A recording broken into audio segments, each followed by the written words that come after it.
So this is sort of an impromptu podcast, and so okay, this are is we on? Oh, yeah, okay. but I'll edit out part of it. Okay. So this is Natural Solutions with Dr. J. I'm so Okay. excited to be here Okay. with Ernest Shih, who is we went to college together. Mm-hmm. We were in the same year at Earlham College, and I was thinking that you actually were on the Japan program, but you weren't. I mean, I was somehow not. it's just like I had that stuck in my head that you were there. Maybe because Alice was on it, and Yeah. she kind of latched onto it. I knew Alice from the Outward Bound program, from the Oh. backpacking program. And that was before Earlham. That was the summer before. That's right. Yeah, That's how I met her. I know my younger sister went on that too, and Okay. she was like 2 years behind me. But so anyway, so you've lived in Hawaii for you Over were born 30 there. years. No, Were you no, I was there? born in Singapore. Oh, in Singapore. Oh, okay. I grew up in New York. All right. Okay. All right. That makes sense now. There were a lot of East Yeah, Coast people at Earlham. Yeah. Yeah. So, but you lived in Hawaii for 30 years. Over 30 years. And so then you studied Arabic, you said. Well, for that year, that foreign study in Beirut, Oh, okay. Lebanon, I studied Oh, Arabic, oh, but oh. my major was geology. And I graduated in Oh. geology. Okay. No, did you continue geology? I went on to get a master's degree in geomorphology and remote sensing, and that kind of led in. Although I went into side businesses like artistic things, they would fail. We had run out of money, and I eventually went back into environmental consulting, Oh, all right. which played on my geology background, which was the geology background was useful for that. Okay. And so is that what your consulting business was? Yeah, I grew out of that, right? Oh, right. I see. Okay. I thought it was related to like Asia or something, or some intercultural something. No, I went to Japan because we had an Army Corps contract, Oh, okay. and the Army project manager one day called me up and said, "Hey, we got a big problem in Japan. You want to go next week?" I said, "Sure." And that's how it started rolling with project after project. Interesting. Yeah. It turned out pretty good. It was like luck and chance has a lot to do with life, Yeah. really. Yeah. So that's so interesting. So, no, who was it? Matt was there? Who else was in geology? Oh. There were a number of people in geology and Yeah, it was a strong department, but Yeah. very small. yeah. So I didn't really hang out with the Yeah, geology I'm trying to department too remember much. who. There was one guy who went to Harvard for a Yeah, master's. there were some very Several. strong people who went to Harvard. Yeah, because I went to visit them after Duke I and graduated. all these Yeah, famous right. university Uh-huh, things. uh-huh. Yeah, they were much better students than I was. Well, no, really. Yes. And have you kept in touch with any of them? No, none. Really, it's only Alice and you, and whoever finds me on Facebook. Right. I'll just say yes. Right. Yeah. How about Stacy Klein? I mean, she was She was a New good York. friend of mine. She was. Yeah. I followed up a couple times, and then I lost track of her. Are you in charge? No, it's been a while since. Yeah. She was a very nice person. Yeah.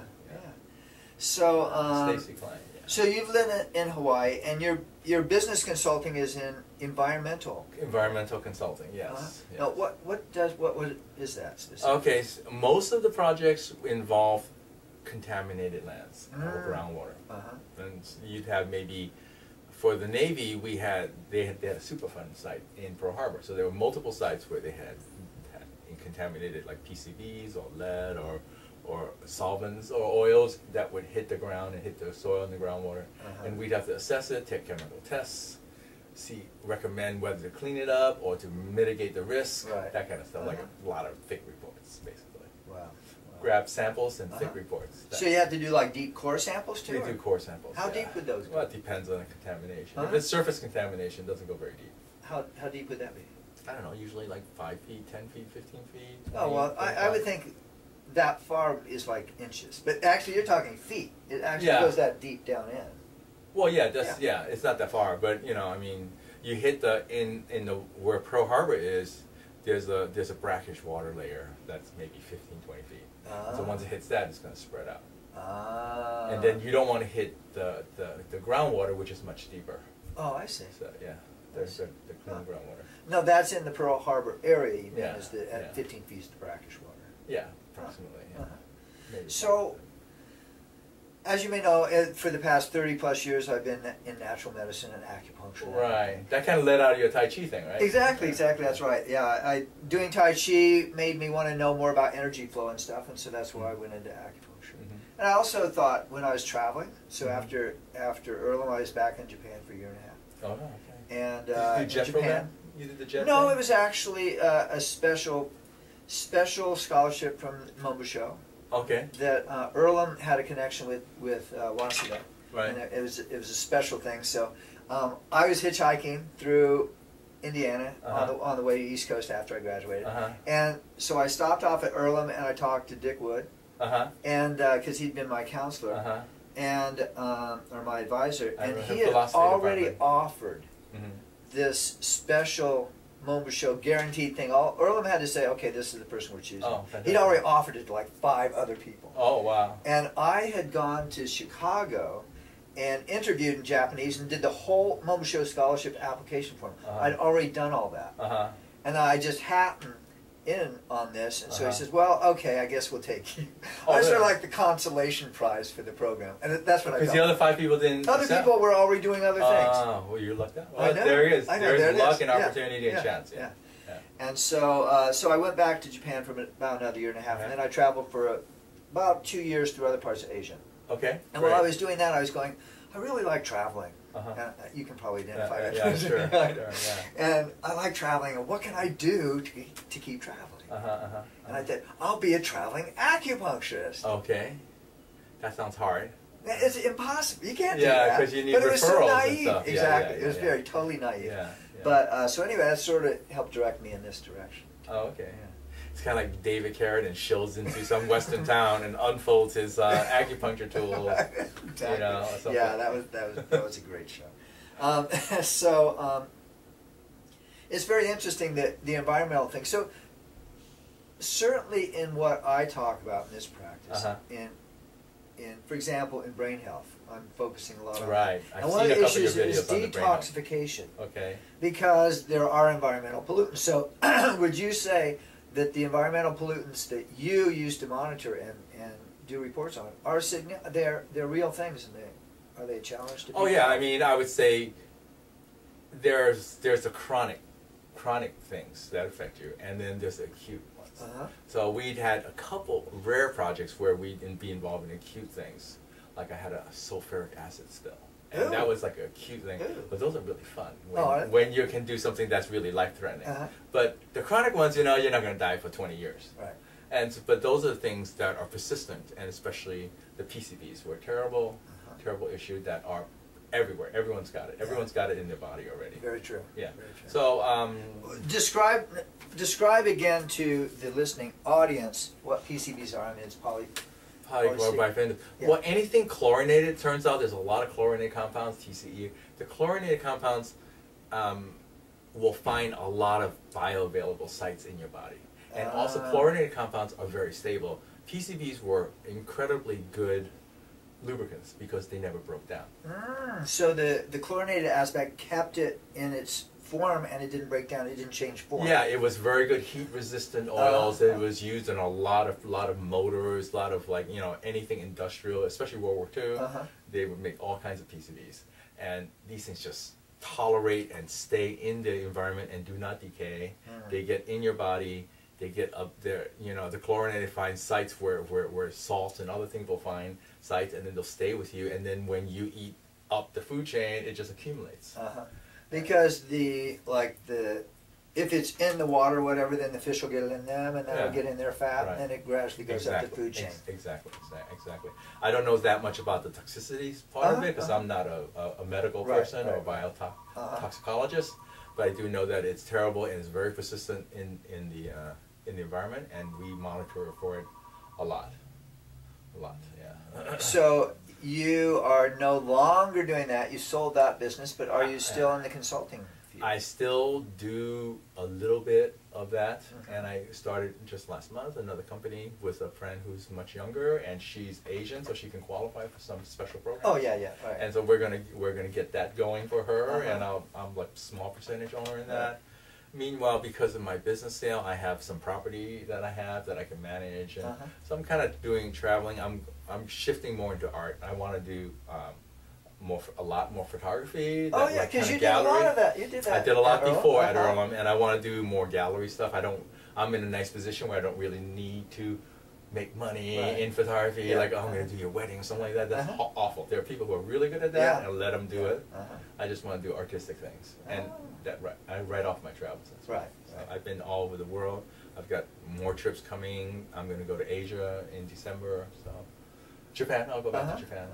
Wow, I go to Japan at least twice a year. Wow, that's great.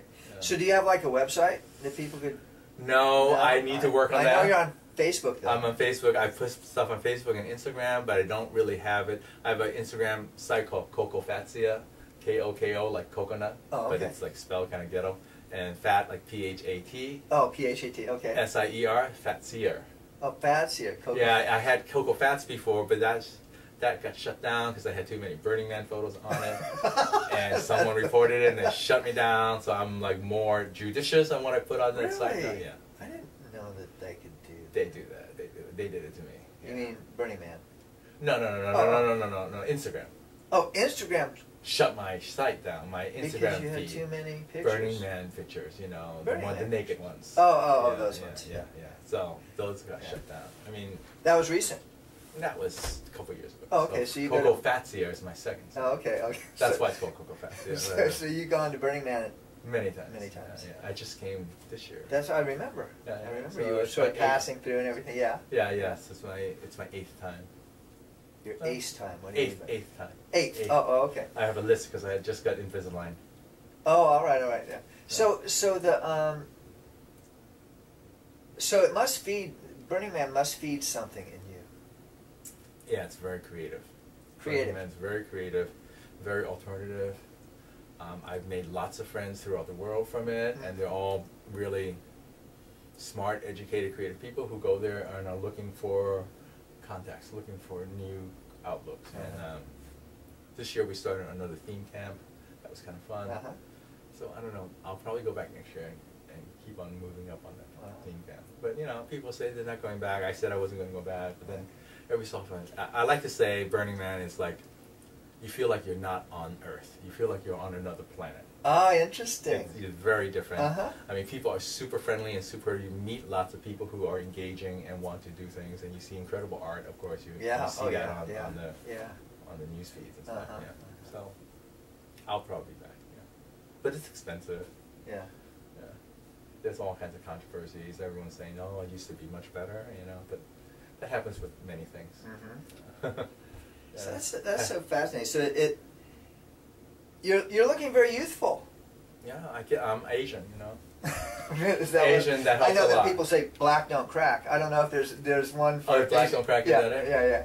But I think Asians look young for a long time, and then all of a sudden, boom, you look like Yoda or something. You know? But I'm aging a little bit, but certainly, you know, Asians just age less quickly than whites. Is that for what sure? it is? I think so. So you can't attribute it to the creative burst that you get at Burning Man? Well, I stay healthy. I mean, I work out. I go surfing. I go hiking. I do yoga. Things like that. Wow, fantastic. So what is your routine like?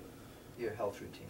Well, I try to eat a lot better than I used to, because I used to be, well, I've always had problems with triglycerides. Because I think that's genetic. Sounds like Chinese. Triglycerides are elevated.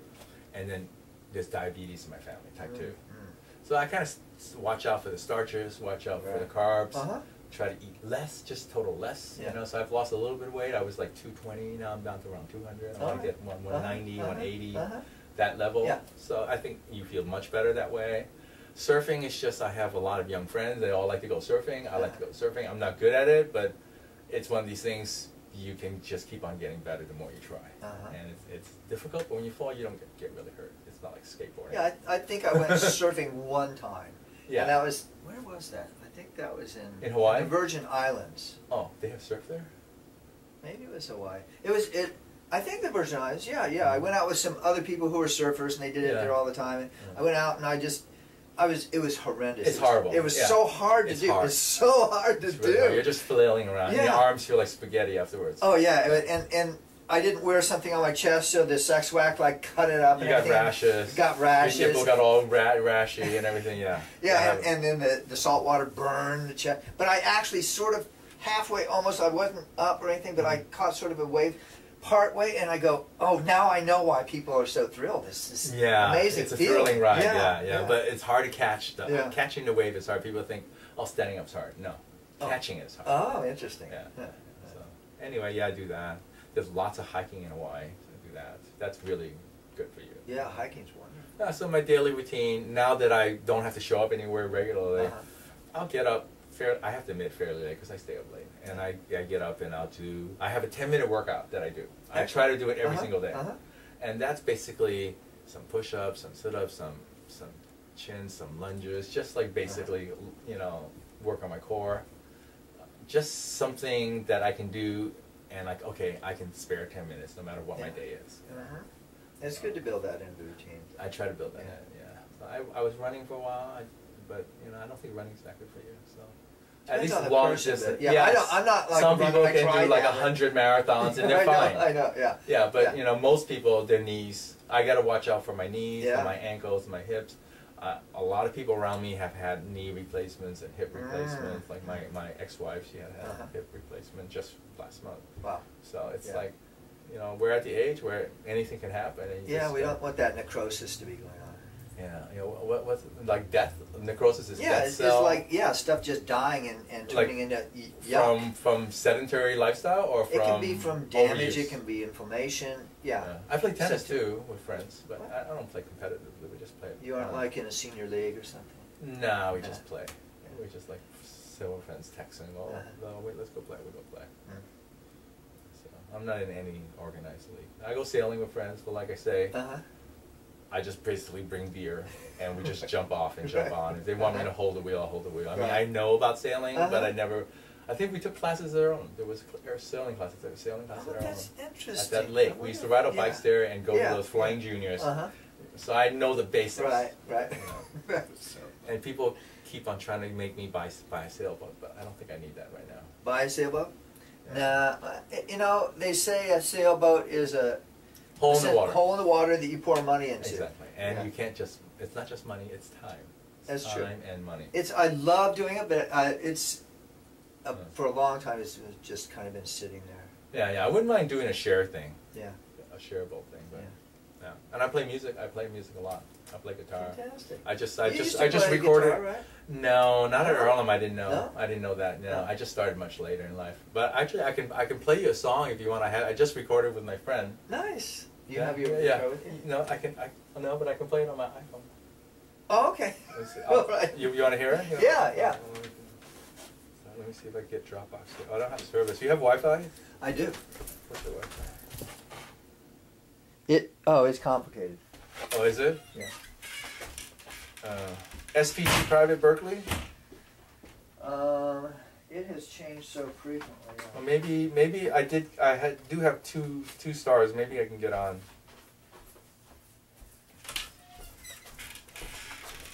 Okay, I'll put my Wi-Fi. It'll be better. We can try that. Because I didn't load it on my.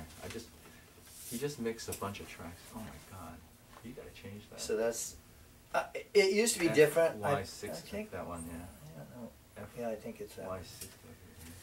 Oh my God. Yeah, no, it's horrible. I used to have other passwords that were much easier, and then they kept having to change the Wi-Fi, and it's been. Someone else serves it. Is that a lower T? Yeah. I was staying in Airbnb in Paris. Yeah. And they had this really complicated Wi-Fi, and in addition, the guy wrote it in like really loose Parisian script, which I have to translate to English script. It's so different, you know what I mean? So you didn't. You had to use like a French keyboard or something on your phone? No, I just had to figure out: is that a 4 or is that a 2? Yeah. Because the way they write things. Oh, that's interesting. Yeah, it's only different. You might like the song. It's really different. I write songs, so I've written 4 songs. This one's on my Dropbox. I was at my friend's house. He's like a noise maker. He has all these like synthesizers and things like that. Where was this? Here? Yeah, I'm staying in the Mission. I always stay with him because. Okay, listen to this. Wait, let me start.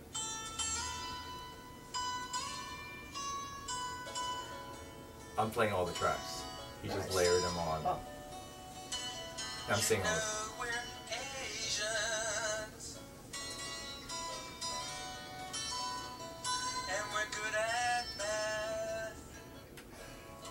Did I hear this on Facebook? Yeah, put it on Facebook. No matter the persuasion. Are you good at math? Chinese, Japanese, Korean, even Indians. Not the feather kind. We're good at math.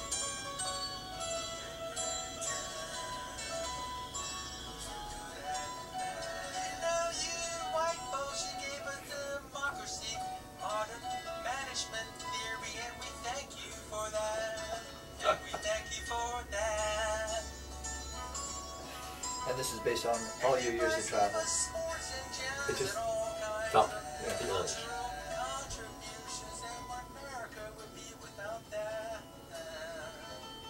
Now this is going to be on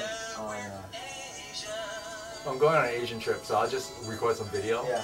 I'll just make a music video. So it's going to be on your Facebook page. I'll try to put it on YouTube. Cocoa Fats. Oh, that's in my Instagram. Coco Fats, yeah. That wouldn't be this. No. You can't put music on Instagram, can you? No. Yeah. I'll put it on YouTube once I get it all done. So you keep pretty much up on technology. I say, yeah, that's a secret to staying young. Staying right on top of technology. It's a brand new 7. Oh. 7 Plus, yeah. Yeah, this is a 5. It's got the 2 lenses. I write it off for my photography. I just ordered an Amazon Dot. Oh. Have you heard about those things? Yeah, amazing. They're going to change home automation. What is it? It's like an intelligent assistant, local voice activated. Connects to your music, you can say, there's a wake up call word like Alexa, you go like, hey Alexa, call me an Uber. And she'll call you an Uber. Play this music. All kinds of things. Answer questions.